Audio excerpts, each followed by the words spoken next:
లేనే లేదు. సమస్యలు ఎక్కడ వేసిన గొంగలు అక్కడే అన్నట్టుగా ఉన్నాయి. ఇవాళ నువ్వు కొత్తగా మీరు దరఖాస్తు చేసుకోండి మేము పరిశీలిస్తాం, ఇది సాధ్యపడే విషయమేనా? అసలు నీ రెవెన్యూ శాఖలో ఉన్నటువంటి ఉద్యోగులు నువ్వు చెప్పిన మాట వింటున్నారా? అసలు వినడం లేదు. ఎంత దారుణం అంటే ఒకసారి లింక్ నీకు పరిష్కరించాలనే ఉద్దేశం ఉంటే ఒకసారి లింక్ డాక్యుమెంట్ ఉన్న వాటిని రిజిస్ట్రేషన్ చేయమని చెప్పి నువ్వు ఆదేశాలు జారీ చేస్తే రిజిస్ట్రేషన్లు అయిపోతాయి కదా, బాధితుల సమస్య తీరిపోతుంది కదా. అవును, మరి నువ్వు అట్లెందుకు చేయట్లేవు? అంటే నువ్వు సమస్యను జటిలం చేసినావు, జటిలం చేసి దాన్ని కొనసాగిస్తున్నావు. కొనసాగించడం అనేది దేనికి? ఏదో ఒక రకంగా ప్రజల నుంచి మళ్ళీ డబ్బు గుంజుకోవాలి, ఖజానా నింపుకోవాలి, లేకపోతే ప్రైవేట్గా సెటిల్మెంట్లు చేసుకోవాలి. ఇదే కదా నీ ఉద్దేశం.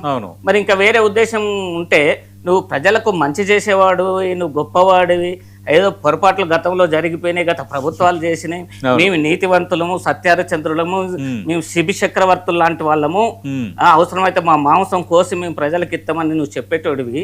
సమస్యను సృష్టించింది నువ్వే, పరిష్కరించాల్సింది నువ్వే, కానీ ప్రజల్ని వేధిస్తున్నవి ఎందుకు, ప్రజల్ని బాధిస్తున్నవి ఎందుకు? ఇవాళ అమ్ముకుందామంటే తప్పు జరిగిందని మంత్రి చెప్తున్నాడు, ప్రభుత్వం చెప్తుంది. ఆ తప్పును సవరించుకోవాల్సింది, సరిదిద్దుకోవాల్సింది ప్రభుత్వం.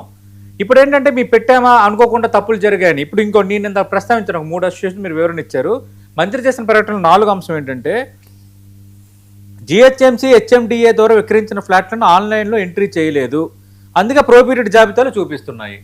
అంటే ఆన్లైన్లో ఎంట్రీ చేయకపోతే వెళ్ళిపోద్దా? ఎవరి తప్పు? ఎవరి తప్పు? నీ శాఖల మీద నీ గ్రిప్పు లేదు, నీ మాట ఎవడు వినట్లేడు. రెవెన్యూ ఉద్యోగులు, ఈ రెవెన్యూ మంత్రి మాట వినట్లేదు, స్టాంప్స్ అండ్ రిజిస్ట్రేషన్ డిపార్ట్మెంట్ కూడా వినట్లేదు. ఖచ్చితంగా stamps and registrations department IG గారు ఏం చెప్తున్నారంటే కలెక్టర్ గారి ఎన్ఓసి ఉంటేనే రిజిస్ట్రేషన్ చేయండి, లేకపోతే చేయొద్దని క్లియర్గా చెప్తుండ్రు. ఓకే, మరి అట్లాంటప్పుడు ప్రతి ఒక్కరు కలెక్టర్కు దరఖాస్తు చేసుకొని ఎన్ఓసి తెచ్చుకొని రిజిస్ట్రేషన్ చేసుకోవటం. ఇప్పటికి 3-4 నెలల నుంచి అక్కడ దరఖాస్తులు పెండింగ్ ఉన్నాయి. దాన్ని పరిశీలించిన వాళ్ళు ఎవరు, దాన్ని సర్వే చేసిన వాళ్ళు ఎవరు, ఎన్ఓసీలు ఎప్పుడు వస్తాయి? ఇదంతా సాధ్యపడేదేనా? ఎందుకు ఈ న్యూసెన్స్? ఓకే, ఇప్పుడు 3 నెలల నుంచి పరిష్కారం కాని దరఖాస్తులు 3 రోజులలో నువ్వు ఎట్లా పరిష్కరిస్తావు?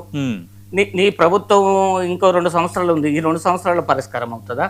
అని నీ ప్రభుత్వ భూమి ఉంటే దాన్ని మార్క్ చేయి. ఇప్పుడు ఒక సర్వే నెంబర్లో ప్రభుత్వ భూమి కొంత ఉండొచ్చు, ప్రైవేట్ భూమి కొంత ఉండొచ్చు. నీ ప్రభుత్వ భూమి ఎక్కడుందో మార్క్ చేయి. మరి ఆ ప్రభుత్వ భూముల్లో ప్లాటింగ్ అయ్యి ఆడ కొన్నటువంటి వాళ్ళ పరిస్థితి ఏంది, ఆడ ఇల్లు కట్టుకొని ఉన్నటువంటి వాళ్ళ పరిస్థితి ఏంది, వాళ్ళకు నువ్వు ఎలాంటి న్యాయం చేస్తామని నీకు స్పష్టత లేదు కదా. స్పష్టత ఉంటే నువ్వు ప్రకటించేటోడివి. నిన్నటి స్టేట్మెంట్ లో కూడా ఒకవేళ ప్రభుత్వ భూమిలో మీరు ఇల్లు కట్టుకొని ఉంటే ఇక మేము ఇంత తీసుకొని మీకు రెగ్యులరైజ్ చేస్తామని చెప్పలేదు కదా. నేను చెప్పలేదు అంటే ఎందుకు అప్లై చేసుకొని పరిష్కరిస్తాం అంటున్నాను. అది మరి ఏం పరిష్కారం వస్తుంది అంటే నువ్వు ఒక జీవో తీస్తావు, జీవో ద్వారా వసూలు చేస్తావు, అంతకు మించి ఇంకేముంటది? లేకపోతే లంచాలు తీసుకుంటావు అన్అఫిషియల్ గా. అసలు ఏం చేద్దాం అనుకుంటున్నారు అనేది ప్రభుత్వానికి స్పష్టత లేనప్పుడు ప్రజలకు ఏ విధంగా స్పష్టత వస్తుంది? ఇప్పటి వరకు ఇన్ని రోజుల నుంచి తిరుగుతున్నారు కదా ఎన్ఓసీల గురించి, ఇంకెంతకాలం తిరగాలి? నువ్వు ఎంతకాలం తర్వాత పరిష్కరిస్తావు? ఒక కాల పరిమితి అనేది నీకు లేదు కదా. ఇదంతా కావాలంటే ప్రభుత్వం మెడకి కాంగ్రెస్ మెడకి ఇది చుట్టుకుంటోంది అనేది వాళ్ళకి అర్థం కావట్లేదు. ప్రభుత్వం మెడకు చుట్టుకొని వాళ్ళకి ఏమి అభ్యంతరం లేదు, ఈ ప్రభుత్వం ఊడినా కానీ ప్రజల మెడ మీద కత్తి పెట్టిరు కదా. ప్రజల మీద మెడ మీద కత్తి పెట్టి ఇప్పుడు వసూళ్లకు పాల్పడుతున్నారు కదా.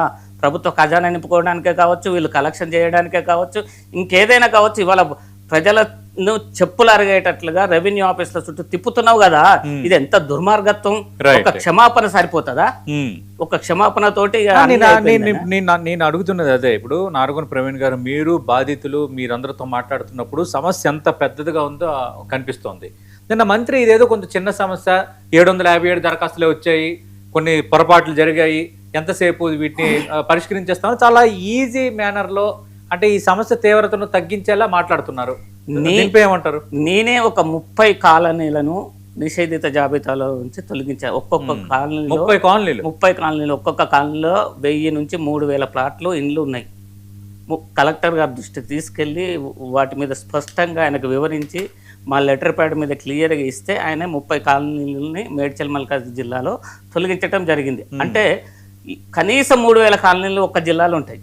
మేము 30 చేయగలిగాం. అంటే మా దగ్గరికి వచ్చిన బాధితులకు మాత్రమే మేము కొంత న్యాయం చేయగలుగుతున్నాం, కానీ మిగతా వాళ్ళకి ఎట్లా చేస్తాం? వాళ్ళు మా దగ్గరికి రావాలని వాళ్ళకి ఎట్లా తెలుస్తుంది? నీ దగ్గరకు వస్తే నీ ప్రభుత్వ అధికారుల దగ్గరికి వస్తే వాళ్ళకు న్యాయం జరిగే అవును అవకాశాలు కనిపించటం లేదు. అసలు వాళ్ళ ప్రాపర్టీ నిషేధిత జాబితాలో ఉందంటే కూడా తెలియదు. కోర్టు ఆర్డర్ తీసుకొస్తే కూడా పర్మిషన్ ఇవ్వట్లేదు. ఏం చేయాలి? అవును ఏం చేస్తే అవుతుంది?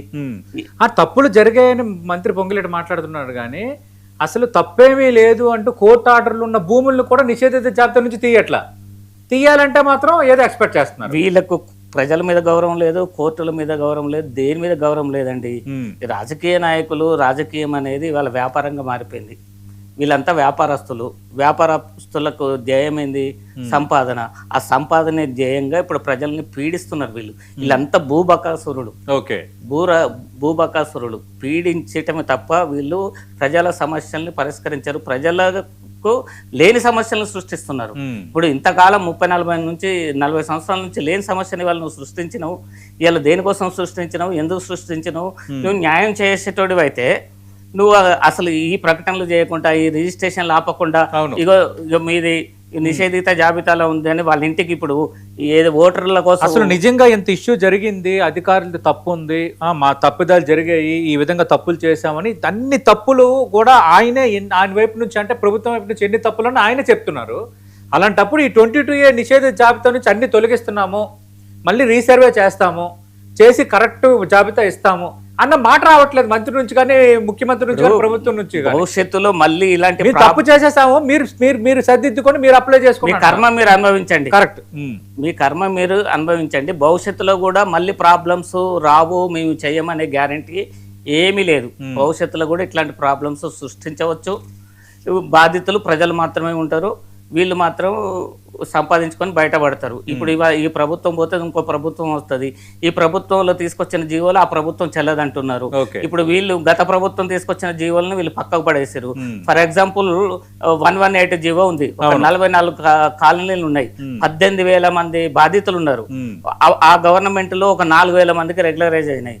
వీళ్ళు రాగానే వీటి మీద దాడి చేసిరు, కొంతమంది కూలగొట్టారు, కొంతమంది పెండింగ్ పెట్టారు. వాటి 118 జీవోని ఫ్రీజ్ చేసి పెట్టారు. అది వాళ్ళకి వీళ్ళు న్యాయం చేస్తామని ఇదే ముఖ్యమంత్రి ఎంపీగా ఉన్నప్పుడు ప్రమాణం చేసిండు, మేము మీకు న్యాయం చేస్తాము మా ప్రభుత్వం వస్తే అని. ఇవాళ వరకు అతి లేదు గతి లేదు, ఎన్ని దరఖాస్తులు పెట్టుకున్నా బుట్ట దాఖలు. ఓకే, రెండోది నిన్న మంత్రి చేస్తున్న ప్రకటనలో ఇంకొకటి,